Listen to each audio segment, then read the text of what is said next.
ನೋವೇನಾರು ಆಗ್ತಿದೆಯಾ? ಏನಾಗ್ತಾ ಇದೆ? ನೋವಾದಂಗೆ ಎಲ್ಲಿ? ಪಾದದಲ್ಲ? ಹಾಂ, ಓಕೆ, ಆಗಲಿ, ಅದು ಪರವಾಗಿಲ್ಲ.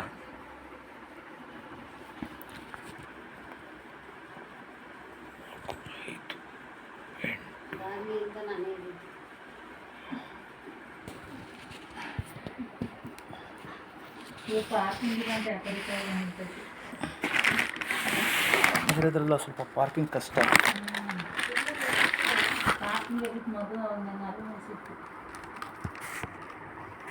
ನಿಮ್ಮ ಏರಿಯಾದಲ್ಲೂ ಅದೇ ಥರ ಇದೆಯಲ್ಲ, ಎಲ್ಲ ಚಿಕ್ಕ ಚಿಕ್ಕ ರೋಡ್ಗಳು ತಾನೆ?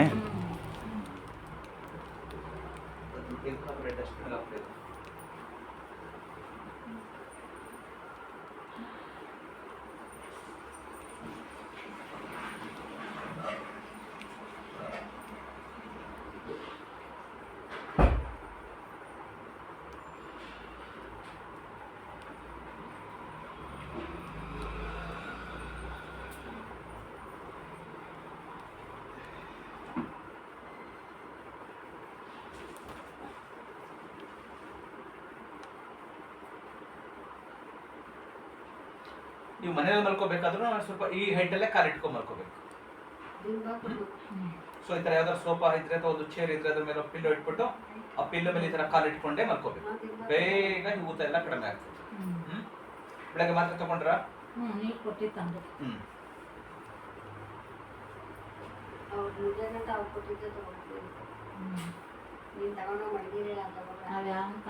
ಅದ್ಯಾವುದೋ ತಗೋಬೇಡಿ.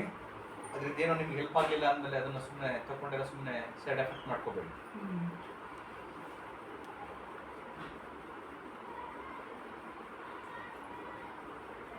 ಇವತ್ತು ಮಧ್ಯಾಹ್ನ ಊಟ ಆದ್ಮೇಲೆ ಒಂದು ತಗೊಳ್ಳಿ, ಸಾಯಂಕಾಲ ಊಟ ಒಂದಾದ್ಮೇಲೆ ತಗೊಳ್ಳಿ, ನಾಳೆ ಬೆಳಗ್ಗೆ ತಿಂಡಿ ತಿಂದ್ಮೇಲೆ ಒಂದು ತಗೊಳ್ಳಿ. ಊಟದಲ್ಲಿ ಏನು ಪತ್ತೆ ಇಲ್ಲ. ನಿಮಗೆ ವೆಯ್ಟ್ ಲಾಸ್ ಮಾಡ್ಕೋತೀನಿ, ನನಗೆ BP ಬೇಡ ಅಂದ್ರೆ ಅದಕ್ಕೆ ಪಥ್ಯ ಮಾಡಲೇಬೇಕು. ನೀವೇ ಅಲ್ಲ, ಪ್ರತಿಯೊಬ್ಬರು ಅಷ್ಟೇನೆ. ಗೋಧಿ ತಿನ್ನಬಾರ್ದು, ಗೋಧಿ ಪ್ರಾಡಕ್ಟ್, ಚಪಾತಿ ಮತ್ತು ಬೇಕ್ರಿ ಐಟಮ್ಗಳು, ಬ್ರೆಡ್ಡು, ಬಿಸ್ಕೆಟು, ಮೈದಾ ಪ್ರಾಡಕ್ಟು, ಆಲ್ಮೋಸ್ಟ್ 99% ಬೇಕ್ರಿನಲ್ಲಿ ಮಾಡೋದೆಲ್ಲ ಮೈದಾದಿಂದನೇ. ಮತ್ತು ಮನೆಯಲ್ಲಿ ಮತ್ತು pizza, burger, gobi manchuri, noodles, fried rice, so ಈ ಥರದನ್ನ 100% ಸ್ಟಾಪ್ ಮಾಡಬೇಕು. ನಂಬರ್ 1, ಗೋಧಿ ಯಾವುದು ತಿನ್ಬಾರ್ದು. ಚಪಾತಿ ಆರೋಗ್ಯಕ್ಕೆ ಒಳ್ಳೇದಲ್ಲ. ಅಪರೂಪಕ್ಕೆ ಯಾವಾಗಲೂ ಒಂದ್ಸರಿ ತಿನ್ಬಹುದು. ಎಲ್ಲ ರಾತ್ರಿ ಒಂದು ಲೇಡಿ ಹಾಗೇನೆ ನೋಡಿ, ಆ ಅಮ್ಮ 8,000 ರೂಪಾಯಿ ಕೊಡ್ತು 1 ಮಂತ್ ಮೆಡಿಸಿನ್ಸ್ಗೆ. 8,000 ರೂಪಾಯಿಗೆ. ಸೊ ಕಂಪ್ಲೀಟ್ ಕೊಲೆಸ್ಟ್ರಾಲ್ ಜಾಸ್ತಿ ಇದೆ, ಟ್ರೈಗ್ಲಿಸರಿನ್ ಜಾಸ್ತಿ ಇದೆ, ಬಾಡಿ ಮಾಸ್ ಜಾಸ್ತಿ ಇದೆ. 90 kg ಇದಾರೆ ಅಮ್ಮ, 90 kg ಇದಾರೆ. ಅಲ್ಲಿ ನನ್ನ ಹತ್ರ ಒಂದು ವಿಡಿಯೋ ಇದೆ, ನಿಮಗೆ ತೋರಿಸ್ತೀನಿ ಆಮೇಲೆ. 90 kg ಇದಾರೆ. ಬಂದು ಕಾಲು ಹಿಡ್ಕೊಂಡ್ಬಿಟ್ರು, ಡಾಕ್ಟ್ರೇ ರಿಪೋರ್ಟ್ ಎಲ್ಲ ತಗೊಂಡು ಬಂದಿದ್ದೀನಿ ನೋಡಿ ಅಂತೇಳಿ. ನೀವು ಮೊದಲೇ ತೋರಿಸ್ತಿದ್ರೆ ಅದು ತೋರಿಸಿ ನಾನು ನೋಡೋದಿಲ್ಲ ಅಂದೆ. ಇಲ್ಲ ನೀವು ಹಂಗಂತ ಹೇಳ್ಬೇಡಿ, ನೋಡಿ ಅಂತೇಳಿ ಅಯ್ಯಮ್ಮ ನಾನು ಕುಂತ್ಕೊಂಡಿದ್ದೆ ನಮ್ಮ ಪೇಷಂಟ್ ಮೇಲೆ, ಒಬ್ಬರು ಅಡ್ವೊಕೇಟ್ ಮೈನಲ್ಲಿ, ಅಲ್ಲಿ ಬಂದು ಕಾಲು ಹಿಡ್ಕೊಂಡ್ಬಿಟ್ರು. ಸರಿ ಆಯಿತು, ನಾನು ಟ್ರೀಟ್ಮೆಂಟ್ ಕೊಡ್ತೀನಿ, ಬಟ್ ನಾನು ಹೇಳ್ದಂಗೆ ಫಾಲೋ ಮಾಡಬೇಕು.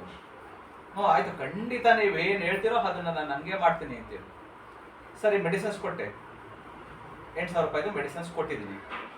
ಮತ್ತು ಇದಕ್ಕೆ ನಿಮಗೆ ಎನಿಮಾ ಕೊಟ್ಟು, ಲೂಸ್ ಮೋಷನ್ ಆಗೋ ಥರ ಒಂದು 3 ದಿವಸ ಎನಿಮಾ ಕೊಟ್ಬಿಟ್ಟು ಆಮೇಲೆ ಸ್ವಲ್ಪ ಹೊಟ್ಟೆ ಎಲ್ಲ ಕ್ಲೀನ್ ಆದ್ಮೇಲೆ ಮೆಡಿಸಿನ್ಸ್ ಕೊಟ್ಟಿದ್ದೀನಿ. ಸೊ ಡಯಟ್ ಇವಾಗ ನಿಮ್ಗೆ ಏನೇನು ಹೇಳ್ತಾ ಇದ್ದೀನೋ ಅದೇ ಥರ ಡಯಟ್ ಹೇಳಿದ್ದೀನಿ. ಬಜ್ಜಿ, ಬೋಂಡಾ, ಪಕೋಡ, ಪೂರಿ ಈ ಥರ ಆಯಿಲ್ ಯಾವುದು ತಿನ್ನಬಾರ್ದು. ನೀವು ಆಯಿಲ್ ತಿನ್ನಲೇಬೇಕು ಅಂದರೆ ನಿಮ್ಮ ಮನೆಯಲ್ಲಿ ಏನಾದ್ರೂ ಅಡುಗೆ ಮಾಡಬೇಕು, ಒಗ್ಗರಣೆ ಮಾಡಬೇಕು ಅಂದರೆ ಕೊಬ್ಬರಿ ಎಣ್ಣೆ ಯೂಸ್ ಮಾಡಿ. ಇಲ್ಲ ಗಾಣದ ಎಣ್ಣೆನ ಒರಿಜಿನಲ್ ನಿಮ್ಮ ಕಣ್ಣು ಮುಂದ್ಗಡೆ ಮಾಡ್ಕೊಡ್ತಾರಲ್ಲ ಅಂತೆ ಕಡೆ ತಗೊಂಡು ಬಂದು ಲಿಮಿಟಾಗಿ ಯೂಸ್ ಮಾಡಿ. ಸೊ ನೀವು ಪ್ಯಾಕೆಟು ಅಂಗಡಿಗಳನ್ನೆಲ್ಲ ಸಿಗ್ತದಲ್ಲ, ಸೊ ಆ ಥರ ಪ್ಯಾಕೆಟ್ ಆಯಿಲು ಅದು ಆಯಿಲ್ ಅಲ್ಲ. ಪೆಟ್ರೋಲು, ಡೀಸೆಲ್ಲು ಇದೆಲ್ಲ ತೆಗಿತಾರಲ್ಲ, ಅದ್ರ ಕೆಳಗಡೆ ಡಸ್ಟ್ ಬರ್ತಲ್ಲ, ಅದನ್ನು ಅವರು ಫಿಲ್ಟರ್ ಮಾಡಿ ಅದನ್ನು ಟೇಸ್ಟನ್ನು ಚೇಂಜ್ ಮಾಡಿ ಆಯಿಲ್ ಥರ ಅದನ್ನು ಪ್ರೋಸೆಸ್ ಮಾಡಿ ಪ್ಯಾಕೆಟ್ ಮಾಡಿ ಟಿವಿಗಳಲ್ಲಿ ಅಡ್ವರ್ಟೈಸ್ಮೆಂಟ್ಗಳನ್ನು ಕೊಟ್ಟು ಜನರ ಹೊಟ್ಟೆಗೆ ಹಾಕ್ತಿದ್ದಾರೆ. ಸೊ ಅದರಿಂದನೇ ನಾವು ಅದನ್ನು ತಿಂದು ನೋಡಿ ಈ ಥರ ಕೈನಲ್ಲಿ ಇಲ್ಲೆಲ್ಲ ಅಲ್ಲಿ ಇಲ್ಲಿ ಗೆಡ್ಡೆಗಳು ಬರ್ತದೆ, ಕ್ಯಾನ್ಸರ್ ಬರ್ತದೆ, ಒಬೆಸಿಟಿ ಬರ್ತದೆ, ಥೈರಾಯ್ಡು, BP, ಶುಗರು ಈ ಥರದ ಕಾಯಿಲೆಗಳು, ನರಗಳಲ್ಲಿ ಬ್ಲ್ಯಾಕೇಜಸ್ಸು ಈ ಥರ ಎಲ್ಲ ಆಗ್ತಿರ್ತದೆ. ತಿನ್ನಬೇಡಿ ಅಂತ ಹೇಳಿದೆ. ಮತ್ತು ಸ್ವೀಟನ್ನು ತಿನ್ನಬೇಡಿ ಅಂತ ಹೇಳಿದೆ. ಆ ಯಮ್ಮನಿಗೆ ಬಿ ಪಿನೂ ಇದೆ, ಶುಗರು ಇದೆ. ಹಾಗಾಗಿ ನಿಮಗೆ ಶುಗರ್ ಇರೋ ತನಕ ಆ ಯಮ್ಮನು ಎಷ್ಟು 90 kg ಅಂದರೆ ಜಾಸ್ತಿನೇ. ಸೊ ಹಾಗಾಗಿ ನೀವು ಫ್ರೂಟ್ಗಳನ್ನು, ಹಣ್ಣುಗಳನ್ನು, ಯಾಕೆಂದರೆ ನೀವು ಏನೇ ಸ್ವೀಟ್ ತಿಂದರೂ ಕೂಡ ಗ್ಲೂಕೋಸ್ 45 ನಿಮಿಷಕ್ಕೆ ನಿಮ್ಮ ರಕ್ತಕ್ಕೆ ಬರ್ತದೆ.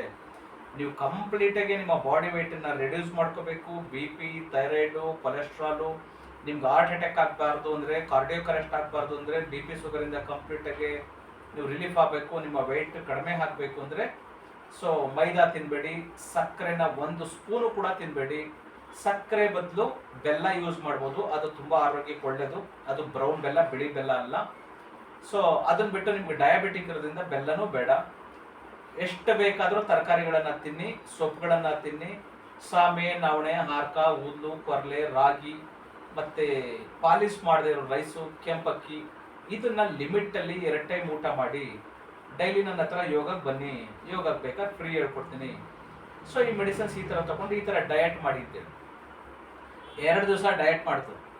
ನಿನ್ನೆ ಸಾಯಂಕಾಲ ಬಂದು ಅವರು ಮನೆಯಲ್ಲಿ, ನಾನು ಹೋಗ್ತೀನಲ್ಲ ಪೇಷಂಟ್ ನೋಡೋಕೆ ಅವ್ರ ಮನೆಯಲ್ಲಿ, ಅಲ್ಲ ಡಾಕ್ಟರ್ ಅಷ್ಟೊಂದನ್ನ ತಿನ್ಬೇಡ ಅಂತ ಹೇಳ್ತಾರಲ್ಲ, ಮೊಟ್ಟೆ ತಿನ್ಬಾರ್ದ ಡಾಕ್ಟ್ರೆ? ಇಲ್ಲಮ್ಮ ಮೊಟ್ಟೆನೂ ತಿನ್ಬಾರ್ದು.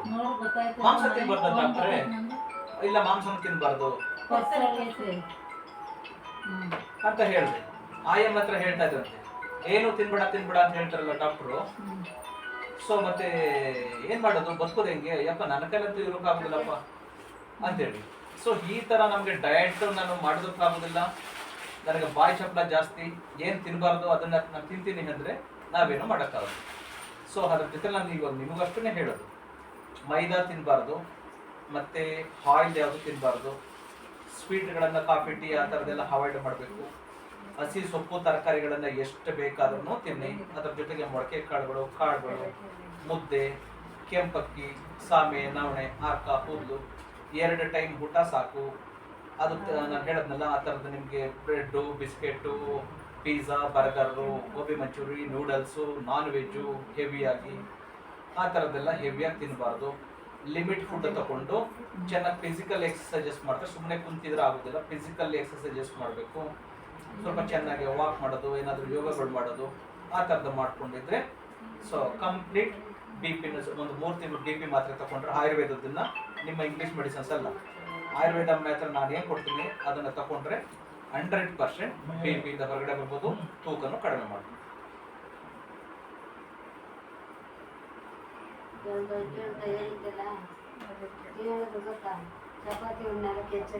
ಗೋಧಿ ಬದಲಿಗೆ ಏನ್ ರೊಟ್ಟಿ ಮಾಡ್ಬೋದು?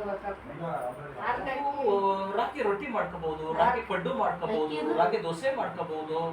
ಮತ್ತೆ ಹೇಳಿದ್ನಲ್ಲ ನಿಮ್ಗೆ, ನೀವು ಬೆಂಗಳೂರಿನಲ್ಲಿ 150 ರೂಪಾಯಿ 200 ರೂಪಾಯಿ ಕೊಟ್ಟರು ನಿಮ್ಗೆ ಸಿಕ್ಕೋದೆಲ್ಲ ಬಿಳಿ ಅಕ್ಕಿನೇ. ಅಂದ್ರೆ ಮೇಲ್ಗಡೆ ಅದ್ರ ಪಾಲಿಶ್ ತೆಗೆದ್ಬಿಟ್ಟಿರ್ತಾರೆ, ಅದರಲ್ಲಿರೋ ನಾರಿನಂಶ ಎಲ್ಲ ತೆಗೆದ್ಬಿಟ್ಟಿರ್ತಾರೆ. ಸೊ ಹಾಗಾಗಿ ನಿಮ್ಮ ಆಹಾರದಲ್ಲಿ, ನಿಮ್ಮ ಫುಡ್ ಅಲ್ಲಿ ಮೇಲ್ಗಡೆ ನಾರಿನಂಶ ಇರಬೇಕು. ಅಂದ್ರೆ ಫೈಬರ್, ಮೇಲ್ಗಡೆ ನಾರಿದೆಯಲ್ಲ ಅದನ್ನ ನೀವು ಒಟ್ಟು ಅಂತ ಹೇಳ್ತಿರಲ್ಲ, ಅದು ಒಟ್ಟಿನಂಶ ಇರಬೇಕು. ಹಾಗಾಗಿ ಸಾಮೆನಲ್ಲಿ, ನವಣೆನಲ್ಲಿ, ಆರ್ಕ, ಊದ್ಲು, ಕೊರ್ಲೆ, ರಾಗಿ ಇದರಲ್ಲೆಲ್ಲ ಜಾಸ್ತಿ ನಾರಿನಂಶ ಇದೆ. ಆಯ್ತಾ? ನೀವು ತರಕಾರಿಗಳನ್ನ, ಸೊಪ್ಪುಗಳನ್ನ ಬಿಡಿಸುವಾಗ ನಾನು 1000 ಜನ ಮನೆಗಳನ್ನ ನೋಡಿದ್ದೀನಿ, ಆ ನಾರೆಲ್ಲ ತೆಗೆದು ಬರ್ತೀವಿ. ಆ ಥರ ತೆಗಿಬಾರ್ದು. ನಾರು, ಕಡ್ಡಿ ಅದೆಲ್ಲ ಇರಬೇಕು. ನಿಮ್ಮ ಫೈಬರ್ ಯಾವಾಗ ರಿಚ್ ಫೈಬರ್ ಬಾಡಿಗೆ ಹೋಯ್ತು, ನಿಮಗೆ ಒಬೆಸಿಟಿ ಆಗೋದೇ ಇಲ್ಲ. ಯಾರದೇ ಆಗಲಿ, ನಿಮ್ಮದು ಲೈಫ್ ಸ್ಟೈಲು, ಫುಡ್ ಸ್ಟೈಲ್ ಎರಡು ಚೆನ್ನಾಗಿಲ್ಲ ಅಂದ್ರೆ ನಿಮ್ಗೆ ಕಾಯಿಲೆಗಳು ಬರುತ್ತೆ. ಲೈಫ್ ಸ್ಟೈಲು, ಫುಡ್ ಸ್ಟೈಲ್ ಕರೆಕ್ಟಾಗಿ ಇದೆ ಅಂದರೆ ನಿಮ್ಗೆ ಆ ಥರದ ಪ್ರಾಬ್ಲಮ್ಸ್ ಬರೋದೇ ಇಲ್ಲ. ಇಲ್ಲಿ ಯಾವ ಫಾರ್ಮಸಿ ಇರ್ತದ್ರಿ ಇದು? ಚೆನ್ನಾಗಿರೋದು ಚಿಕ್ಕದ್ ಬೇಕಿತ್ತ? ಇನ್ನೂ ಹಗಲಾಗಿರೋದು ಬೇಕು, ಕೊಡ್ಬೇಕಿತ್ತು. ಚಿಕ್ಕದ್ ಕೊಟ್ಟಿದ್ರು, ಮತ್ತೆ ಚೇಂಜ್ ಮಾಡಿ ಇಟ್ಕೊಟ್ರು ಅವ್ರಿಗಲ್ವಾ ಅಂತ. ಅಗ್ಲ ಇರೋದ್ ಬೇಕಂತ ಫೋನ್ ಮಾಡಿಸಿ ಅಂತ ಹೇಳಿದ್ನಲ್ಲ, ನೀವು ಫೋನ್ ಮಾಡಲಿಲ್ಲ. ನೀವು ಅವ್ರು ಮಾಡಿದ್ರು, ಕೊಡಿ, ಇಲ್ಲ ಚೇಂಜ್ ಮಾಡ್ಕೋಬೇಕು. ಇನ್ನೊಂದು ಸ್ವಲ್ಪ ಅಗಲ ಇರೋದು ಬೇಕಂತ ಹೇಳಿ. ಬೇಡ ಬೇಡ ಬೇಡ, ಅದು ಬೇಡ. ಇದ್ರಲ್ಲ ಇನ್ನೂ ಸ್ವಲ್ಪ ಹಗಲಾಗಿರೋದು ಬೇಕಂತ ಹೇಳಿ. ವಾಕ್ ಮಾಡ್ಕೊಂಡು ಅವಾಗ ಪರವಾಗಿಲ್ಲ? ವಾಕಲ್ಲೇ ಹೋಗಿ, ಲೇಟ್ ಆಗುತ್ತೆ ಅಂದ್ರೆ ನೋ ಪ್ರಾಬ್ಲಮ್ಸ್, ಪರವಾಗಿಲ್ಲ. ನಿಧಾನಕ್ಕೆ ಬನ್ನಿ, ಇನ್ನೂ ಅರ್ಧ ಗಂಟೆ ಆಗ್ತದೆ, ನಿಧಾನವಾಗಿ ಬನ್ನಿ. ಅದ್ರೊಳಗೆ ಹಾಕಿಟ್ಟೆ ಕೈಲೇ ಇಟ್ಕೊ.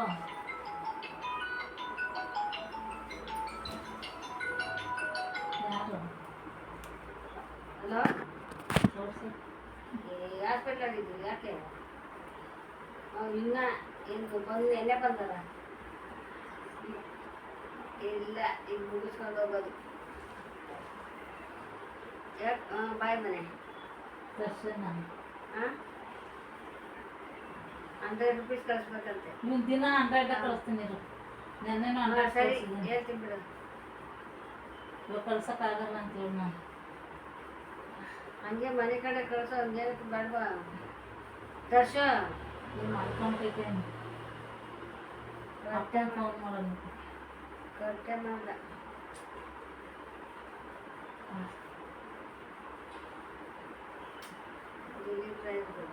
ಮುಂಚೆ ಇಡ್ಲೇನಮ್ಮ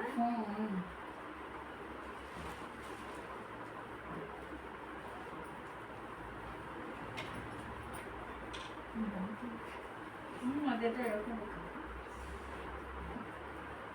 ನೀನು ಫಸ್ಟ್ ಹಿಡಿದು ಅದು ಆದ್ರೂ ಕಾಲಲ್ಲಿ ಕಾಲು ಇಟ್ಕೊಂಡ್ರೆ ನಾನು ಇವಾಗಲೂ ಅಷ್ಟೇ ನಾನು ಯಾರು ಮನೆಗೆ ಹೋಗ್ಕೊಂಡು ಬೇಕಾಗ್ತದೆ ನನಗೆ ನಾನು ಒಂದು ಇಟ್ಕೊತೀನಿ ಅಷ್ಟೇ ಇಷ್ಟೇ ಹತ್ರಕ್ಕೆ ಇಟ್ಕೊಳ್ಳೋಲ್ಲ ಒಂದಿನ ಇಷ್ಟೇ ಹತ್ರಕ್ಕೆ ಹೇಳ್ಬೇಕು ಹೇಳಲಿಕ್ಕೆ ಅದು ಹೇಳ್ಬೇಕು ಇಷ್ಟೇ ಹತ್ರ ಅಂತ ಮಾಡೋದು ಸುಮ್ಮನೆ ಇಷ್ಟೇ ಹತ್ರ ಮನೆ ಕೆಳಕ್ಕೆ ಮಾಡ್ಕೊಂಡ್ರೆ ಸೋಫಾ ಮುಟ್ಟಿಟ್ಕೊಳ್ಬೋದು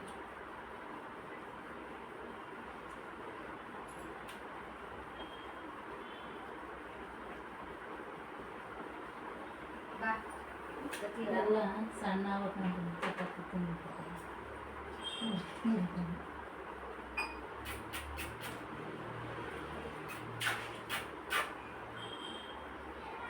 ಅವ್ರು ಮಾಡ್ಬೋದು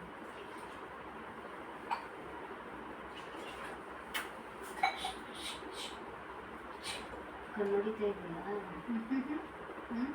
ಕಣ್ಣೊಡಿತಾ ಇದೆಯಾ ಅಯ್ಯೋ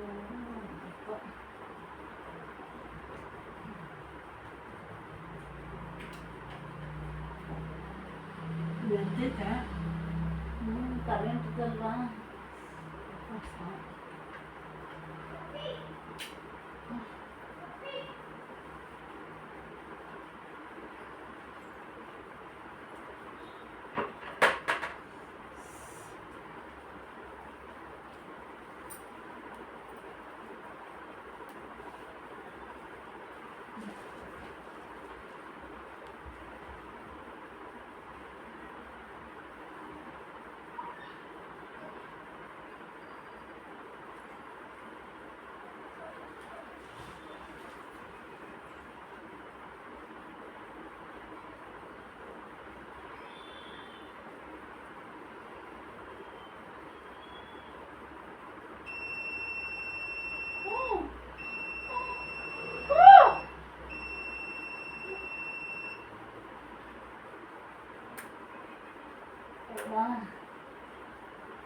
ಹಾಕೊಂಡ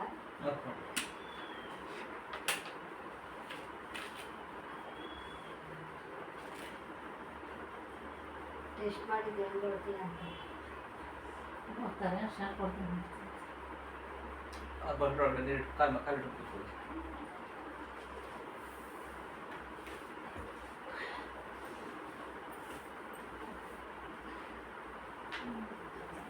ಅದು ಲಿಗಮೆಂಟ್ ಟೇರ್ ಆಗಿದೆ ಅದು ಕಾಲು ಹೀಗೆ ಹುಡುಕ್ದಾಗ ಇಲ್ಲಿ ಲಿಗಮೆಂಟ್ಸ್ ಅಂತ ಬರ್ತದೆ ಆ ಲಿಗಮೆಂಟ್ ಹರಿದಿದೆ ಅದಕ್ಕೆ ನಿಮ್ಗೆ ಇಷ್ಟು ದಿವಸ ಅನ್ನೋದು ಹುಷಾರಾಗಿಲ್ಲ ತಣ್ಣೀರ ಇಟ್ಕೊಳ್ಳಿ ಇಟ್ಕೊಳ್ಳಿ ಇಟ್ಕೊಳ್ಳಿ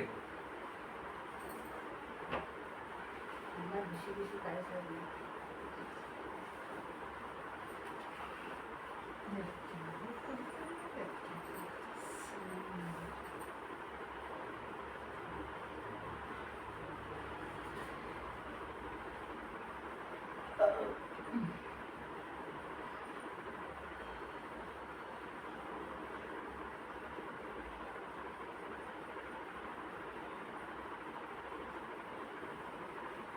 ಈ ಲೂಸ್ ಮಷನ್ ಏನು ಕೊಟ್ಟಿದ್ದು ಲೂಸ್ ಮಷನ್ ನರಗಳಲ್ಲಿ ಬ್ಲಾಕೇಜಸ್ ಇರುತ್ತಲ್ಲ ಅದು ರಿಮೂವ್ ಆಗಲಿ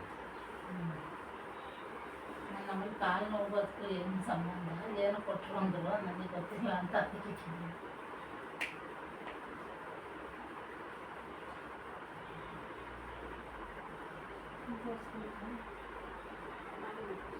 ಮಾಮೂಲಿ ಯಾವುದು ಮಾಮೂಲಿ ಥರ ಅಲ್ಲ ಮಾಮೂಲಿ ಕಾಲು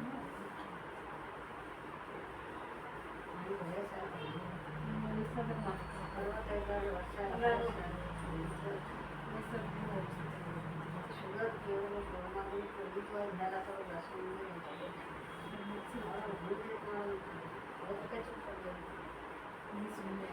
ಶುಗರ್ಗೆಲ್ಲ ನೀವೇನು ಪೂರ್ತಿ ಮೆಡಿಸಿನ್ಸ್ ತಿನ್ಸ್ಬೋದಮ್ಮ. ಸ್ವಲ್ಪ ಈ ಹೊಟ್ಟೆನಲ್ಲಿ ಒಂದು ಪ್ಯಾಂಕ್ರಿಯಾಸ್ ಅಂತಿದೆ, ಮೆದೋಜಿರಕಾಂಗ ಅಂತೇಳಿ, ಅದನ್ನ ಆಕ್ಟಿವ್ ಮಾಡ್ಕೊಂಡ್ಬಿಟ್ರೆ ನೀವು ಯಾವ ಮೆಡಿಸಿನ್ಸ್ ತಗೋಬೇಕಾಗಿಲ್ಲ. ಬಟ್ ನಾನು ಹೇಳತ್ತಲ್ಲ ನಿಮ್ಗೆ, ಬೆಲ್ಲದ್ದು, ಸಕ್ಕರೆದು, ಸ್ವೀಟು ಅದನ್ನ ಅವಾಯ್ಡ್ ಮಾಡಿ. ಸೊ ಸ್ವಲ್ಪ ಈ ನುಗ್ಗೆ ಸೊಪ್ಪು, ಸೊಪ್ಪು, ತರಕಾರಿ, ಫೈಬರ್ ಜಾಸ್ತಿ ತಿನ್ಬೇಕು, ನಾರಿನಂಶ ಇರೋದನ್ನ.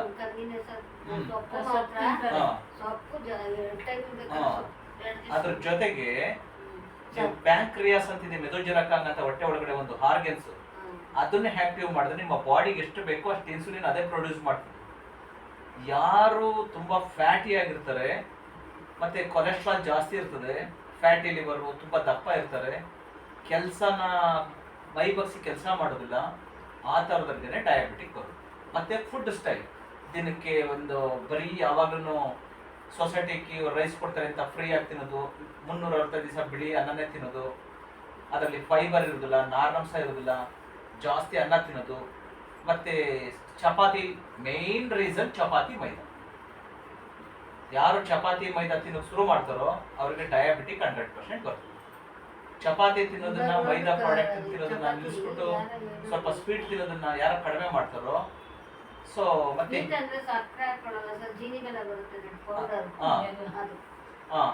ಬೆಲ್ಲ ಯಾವತ್ತು ನಿಮ್ಗೆ ಪೌಡರ್ ಆಗುದಿಲ್ಲ, ಅದು ನಿಮ್ಗೆ ಫ್ರಾಡ್ ಮಾಡ್ತಾರೆ ಅವರು, ನಿಮಗೆ ಮೋಸ ಮಾಡ್ತಿರೋದು. ನಾನು ಹೇಳ್ತಿರೋದು ಕೇಳಿಸ್ತಾ ಇದೆಯಾ? ಬೆಲ್ಲ ಯಾವತ್ತು ಪೌಡರ್ ಮಾಡೋದಕ್ಕಾಗುದಿಲ್ಲ, ಯಾಕೆಂದ್ರೆ ಅದರಲ್ಲಿ ಹಣ್ಣಿನಂಶ ಇದೆ. ಸೊ ನಿಮ್ಗೆ ಆರ್ಗ್ಯಾನಿಕ್ ಬೆಲ್ಲ ಅಂತ ಹೇಳ್ತಾರಲ್ಲ, ಅದೆಲ್ಲ ಸುತ್ತ ಸುಳ್ಳು, ಅದು ಕೆಮಿಕಲ್ ಆಗಿ ಆ ಥರ ಮಾಡೋದು. ಹೌದು, ಅದು 100% ಅದು ಜಿನಿಯನ್ ಅಲ್ಲ, ಅದು ಶುದ್ಧ ಸುಳ್ಳದು. ಸೊ ನೀವು ಕಬ್ಬಿನ ಹಾಲನ್ನೇ ಸ್ವಲ್ಪ ಹಿಂಗ್ ಮೈ ಮೇಲೆ ಬಿದ್ದರೆ ಅದು ಅಂಟಿಸ್ತಾ ಇರ್ತದೆ. ಹಾಗಾದ್ರೆ ನಿಮ್ಗೆ ಅದು ಪೌಡರ್ ಆಗೋದಕ್ಕೆ ಅವರು ಕೆಮಿಕಲ್ ರಾಸಾಯನಿಕಗಳನ್ನ ಯೂಸ್ ಮಾಡ್ತಾರೆ. ಆರ್ಗ್ಯಾನಿಕ್ ಬೆಲ್ಲ ಅಂತ ಹೇಳ್ತಾರಲ್ಲ, ಅದು ಶುದ್ಧ ಸುಳ್ಳು. ಏನ್ ಆರ್ಗ್ಯಾನಿಕ್ ಅಂದ್ರೆ ಅದಕ್ಕೆ ಯಾವುದೇ ಕೆಮಿಕಲ್ ಬೆರೆಸ್ತೇನೆ ಬೆಲ್ಲ ಮಾಡ್ತಾರಲ್ಲ ಹಾಲೆ ಮನೆಯಲ್ಲಿ, ಅದನ್ನ ಆರ್ಗ್ಯಾನಿಕ್ ಬೆಲ್ಲ ಅಂತ ಹೇಳ್ತಾರೆ. ಬೆಲ್ಲ ಯಾವ್ದು ಮಾಡಿದ್ರು ಸ್ವಲ್ಪ ಅದು ಹಿಂದಿನ ಕಾಲದಲ್ಲಿ ನಾವು ಬೆಲ್ಲ ತಗೋತಿರ್ಬೇಕಾದ್ರೆ ಅಚ್ಚು ಬೆಲ್ಲ ಬರ್ತಿತ್ತಲ್ಲ, ಕಪ್ಪು ಬರ್ತಿತ್ತಲ್ಲ, ಅದು ಒರಿಜಿನಲ್ ಬೆಲ್ಲ. ಹಾ, ಪೌಡರ್ ಆಗುದಿಲ್ಲಮ್ಮ, ಬೆಲ್ಲ ಪೌಡರ್ ಹೇಗಾಗ್ತದೆ? ನೀವು ಪೌಡರ್ ಹಾಕಿ ಮಾಡ್ತಾರೆ, ಅವರು ಪುಡಿ ಮಾಡ್ತಾರೆ, ಇದು ಆರ್ಗ್ಯಾನಿಕ್ ಅಂತ ನಿಮ್ಗೆ ಸುಳ್ಳು ಹೇಳ್ತಾರೆ ಅಂದ್ರೆ ಅದಕ್ಕೆ ವಿಷ ಬೆರೆಸಿರ್ತಾರೆ, ಬೇರೆ ಬೇರೆ ಕೆಮಿಕಲ್ ಕಾಂಪೋಸ್ ಮಾಡಿರ್ತಾರೆ. ಅದಕ್ಕೆ ಈ ತರ ಪೌಡರ್ ಆಗುದಿಲ್ಲ. ಅದು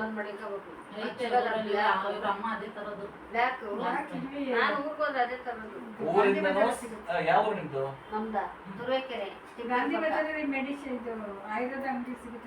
ನಾನು ಹೇಳಿದ್ ನಿಮ್ಗೆ ಅರ್ಥ ಆಗ್ತಿದೀಯಾ? ಆಯುರ್ವೇದ ಸಾಪ್ಗಳಲ್ಲಿ ಮಾಡೋದೆಲ್ಲ ಬೆಲ್ಲ ತಗೊಂಡಾಗ ಆಯುರ್ವೇದ ಸಾಪಲ್ಲಿ ಏನ್ ಕೆಲಸ? ಆಲೆ ಮನೆ ಬೆಲ್ಲದಲ್ಲಿ ಆಯುರ್ವೇದ ಸಾಪ್ಗೆ ಏನ್ ಕೆಲಸ? ಅದೆಲ್ಲ ದುಡ್ಡು ಮಾಡೋದಕ್ಕೆ. ಆಯ್ತಾ? ನಿಮ್ಗೆ ಆರ್ಗ್ಯಾನಿಕ್ ಅಂತ ಎಲ್ಲಿ ಹೇಳ್ತಾರೋ, ಬೋರ್ಡ್ ಹಾಕೊಂಡಿರ್ತಾರೋ, ನಮ್ಮ ಆಯುರ್ವೇದ ಸಾಪಲ್ಲಿ ಇರ್ಬೋದು. ನಾನು ನೆನ್ನೆ ಹೇಳಿದ್ದೀನಿ. ಸೊ ನೋಡಿ, ಇದು ಪತಂಜಲಿ ಒಂದು ಇದೇ ಮೆಡಿಸಿನ್ಸು, ಇದು 200 ರೂಪಾಯಿ ಇದೆ. ಇದು ಪೂರ್ತಿ ಇದು ಒರಿಜಿನಲ್ ಅಲ್ಲ, ಅದೇ ಬೈದ್ಯನಾಥ್. ನೋಡಿ, ಇದೇ ಮೆಡಿಸಿನ್ಸು ಇದರಲ್ಲಿ ಇರೋದು. ಬಟ್ ಇದು 380 ರೂಪಾಯಿ. ಇದೇ ತರ ನಿಮ್ಗೆ ಒಂದು 200-300 ಕಂಪನಿಗಳು ಬರ್ತದೆ. ಬಟ್ ಆಯುರ್ವೇದ ಅಂದ ತಕ್ಷಣ ಎಲ್ಲಾರು ಕೊಡೋದು ಒರಿಜಿನಲ್ ಅಲ್ಲ. ಅರ್ಥ ಆಗ್ತಿದ್ಯಾ? ಸೊ ಹಾಗಾಗಿ ನನಗೆ ಅಲ್ಲೆಲ್ಲ ಕೊಡ್ತಾರೆ, ಇಲ್ಲೆಲ್ಲ ಕೊಡ್ತಾರೆ. ನಿಮ್ಗೆ ಬೆಲ್ಲ ಅದು ಅದು ಆಯುರ್ವೇದ ಸಾಪಲ್ಲಿ ಬೆಲ್ಲಕ್ಕೆ ಏನ್ ಕೆಲಸ? ಅಂಗಡಿಗಳ ಸಿಗ್ತದೆ, ಹಾಲೆ ಮನೆ ಸಿಗ್ತದೆ. ಇವರು ಅದನ್ನ ಆರ್ಗ್ಯಾನಿಕ್ ಅಂತ ಹೆಸರಿಟ್ಬಿಟ್ಟು ಅದನ್ನ ಪೌಡರ್ ಮಾಡಿ ಕೆಮಿಕಲ್ ಹಾಕಿ ಅದನ್ನ ಪೌಡರ್ ಮಾಡ್ಬಿಟ್ಟು ಅಂತ ನಿಮ್ಗೆ ಅದನ್ನ 80 ರೂಪಾಯಿ ಇರೋ ಬೆಲ್ಲನ 150 ರೂಪಾಯಿ ಮಾರ್ತಾರೆ. ಅದು ಜೊತೆಗೆ ಅದು ಒರಿಜಿನಲ್ ಅಲ್ಲ. ಅದು ಕರೆಕ್ಟ್ ಆಗಿ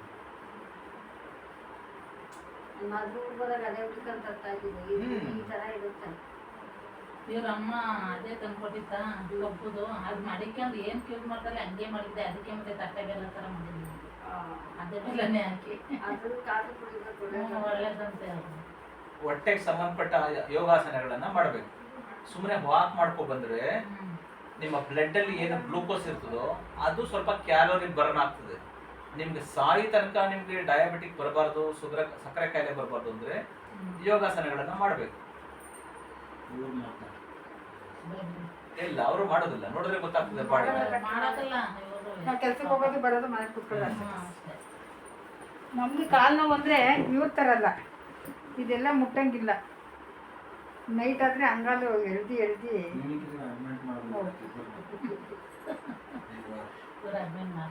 ಗ್ಯಾಸ್ಟ್ರಿಕ್ಕು ಹೆವಿ, ಗ್ಯಾಸ್ಟ್ರಿಕ್ ಹೆವಿ, ಏನು ತಿನ್ನಂಗಿಲ್ಲ. ಮಸಾಲೆದು ಸ್ವಲ್ಪ ತಿಂದರೆ ದೋಸೆ ತಿನ್ನಂಗಿಲ್ಲ, ಉಪ್ಪಿಟ್ಟು ತಿನ್ನಂಗಿಲ್ಲ, ಪಲಾವ್ ತಿನ್ನಂಗಿಲ್ಲ, ಏನ್ ಅಕ್ಕ ತಮ್ಮ ಸೇಮ್ ಒಂದೇ. ಏನು ಮಸಾಲೆ ಚಕ್ಕೆ ಲವಂಗ ಹಾಕಿದ್ರೆ ತಿನ್ನಂಗಿಲ್ಲ. ನಿಮ್ಗೆ ಅದಾಗೋದಿಲ್ಲ ಅಂದ್ರೆ ಆ ಥರದ ಆಹಾರಗಳು ತಿನ್ಬಾರ್ದು. ತಿನ್ನಲ್ಲ ಇವಾಗ ಬಿಟ್ಬಿಟ್ಟಿದ್ದೀನಿ. ಅದ್ರ ಬದಲು ಸೊಪ್ಪು ತರಕಾರಿಗಳು ಚೆನ್ನಾಗಿ ತಿನ್ನಿ. 2 ಟೈಮ್ ಊಟ ಮಾಡಿ, ಕಡಿಮೆ ಊಟ ಮಾಡಿ. ಗ್ಯಾಸ್ಟ್ರಿಕ್ ಯಾಕೆ ಎರಡು ಟೈಮ್ ಅಂದ್ರೆ ಒನ್ ಟೈಮ್ ಯಾವಾಗ ಬಿಡ್ಬೇಕು?